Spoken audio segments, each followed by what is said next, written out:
Hi, welcome. Chapter 1, Part 1, The French Revolution. In this chapter, we'll be learning elaborately about French Revolution. So let's first understand the country France on world map. You can see here, France is situated in the continent of Europe. It's a wide view of the country France. You can see here, it's surrounded by neighboring countries, Spain, Italy, Germany, Belgium and United Kingdom. French society during the late 18th century. In 1774, Louis XVI of the Bourbon family of kings ascended the throne of France. He was 20 years old and married to the Austrian princess Marie Antoinette. Upon his accession, the new king found an empty treasury. Long years of war had drained the financial resources of France. Added to this was the cost of maintaining an extravagant, lavish court at the immense Palace of Versailles. Here you can see the inside of the famous Versailles Palace. Under Louis XVI, France helped the 13 American colonies to gain their independence from the common enemy Britain. This was part of American Revolution. France had provided money, troops, armament, military leadership and naval support to America, which had cost a bulk amount.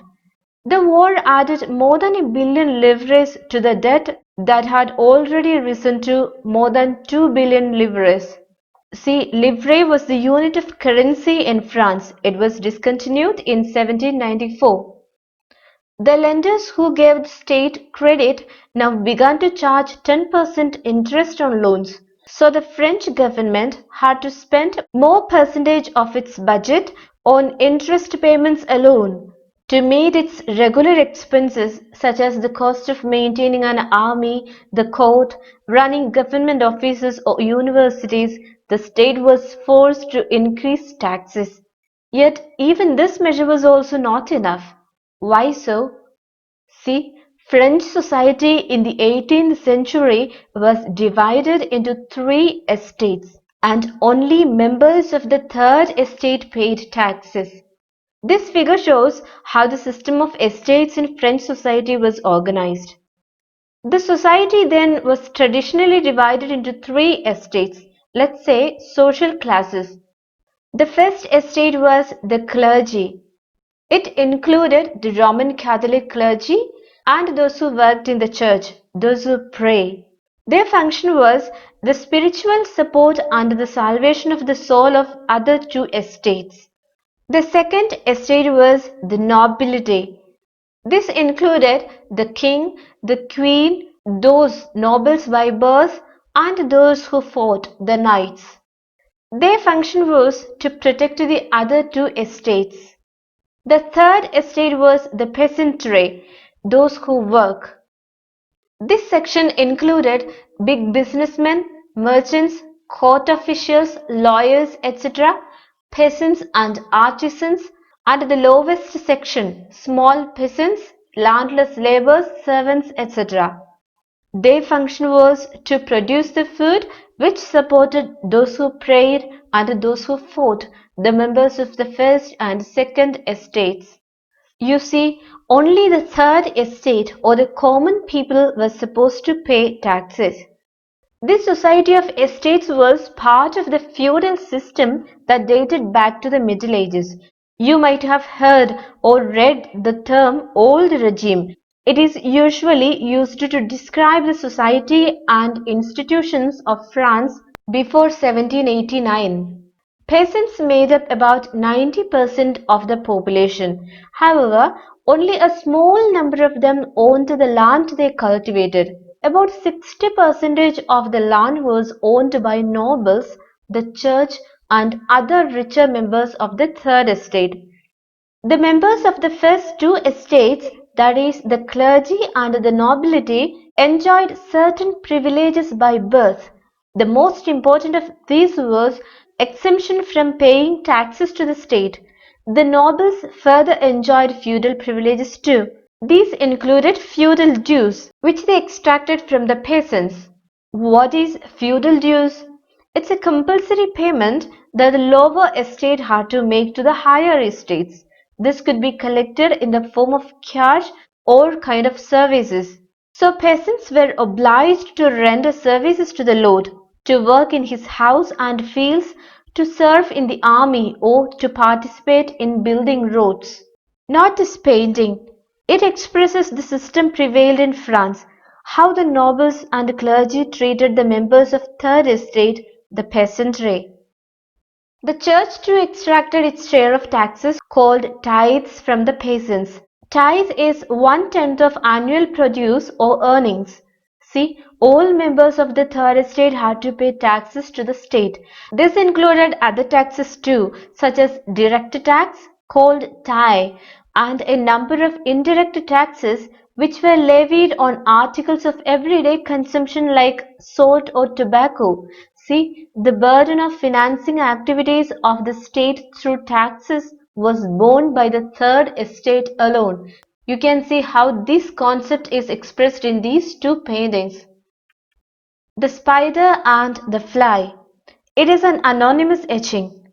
Let's read what is written in it. Here it's written, this poor fellow brings everything, grain, fruits, money, salad. The fat lord sits there, ready to accept it all. He does not even care to grace him with a look. See, here it's written, the more the devil has, the more he wants. And here it's written, the nobleman is the spider, the peasant the fly. The artist has portrayed the nobleman as the spider and the peasant the fly. We know the spider feeds on fly, whereas the fly works very hard for food. The artist was trying to portray the system then in France. The struggle to survive. The population of France rose from about 23 million in 1715 to 28 million in 1789. This led to a rapid increase in the demand for food grains. This demand was much more than the production of grains. So, the price of bread, which was the staple diet or everyday food of the majority, rose rapidly. Most workers were employed as laborers in workshops whose owner fixed their wages, but wages did not increase as the rise in prices. So the gap between the poor and the rich widened. Things became worse whenever drought or hail reduced the harvest. This led to a subsistence crisis. Subsistence crisis is an extreme situation where the basic means of livelihood are endangered. How does this subsistence crisis happen?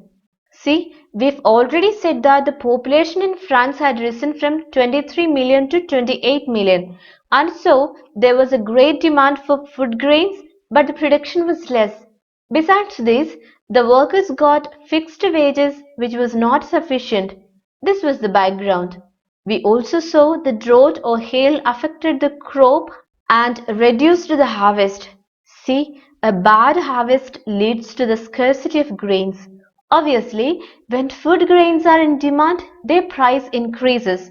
That means the poorest in the society can no longer buy grains or food or bread. Starvation causes poor health. Then it gradually leads to various illness and epidemic, which results in countless deaths. As there is a shortage or unequal distribution of food, food riots happen. People begins to fight for food. They protest. This also leads to an increased number of deaths. Now see, at this time, France underwent a subsistence crisis. A growing middle class envisages an end to privileges. In the past, peasants and workers had participated in revolts against increasing taxes and food scarcity, but they lacked the means and programs to carry out full-scale measures that would bring about a change in the social and economic order. But the 18th century witnessed the emergence of social groups termed as the middle class. These people had earned their wealth through an expanding overseas trade and from the manufacture of goods such as woolen and silk textiles. These goods were either exported or bought by the richer members of the society.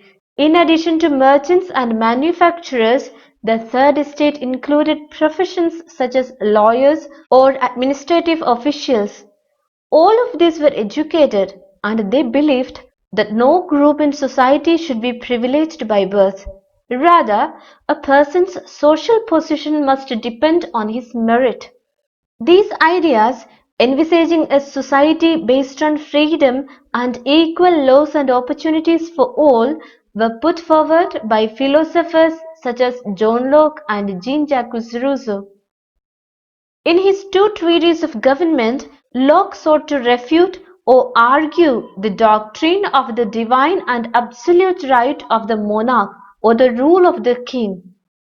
Rousseau carried this idea forward, proposing a form of government based on a social contract between people and their representatives. He believed in a direct democracy. In his book The Spirit of the Laws, Montesquieu proposed a division of power within the government between the legislative, the executive, and the judiciary. This model of government was put into force in the USA after the 13 colonies declared their independence from Britain. The American Constitution and its guarantee of individual rights was an important example or inspiration for political thinkers in France. The ideas of these philosophers were discussed intensively in salons and coffee houses and spread among people through books and newspapers. These were frequently read aloud in groups for the benefit of those who could not read and write. The news that Louis XVI planned to impose further taxes to be able to meet the expenses of the state generated anger and protest against the system of privileges. Accounts of lived experiences in the old regime. Let's get to know two different people's experiences of the time France was under a great revolution.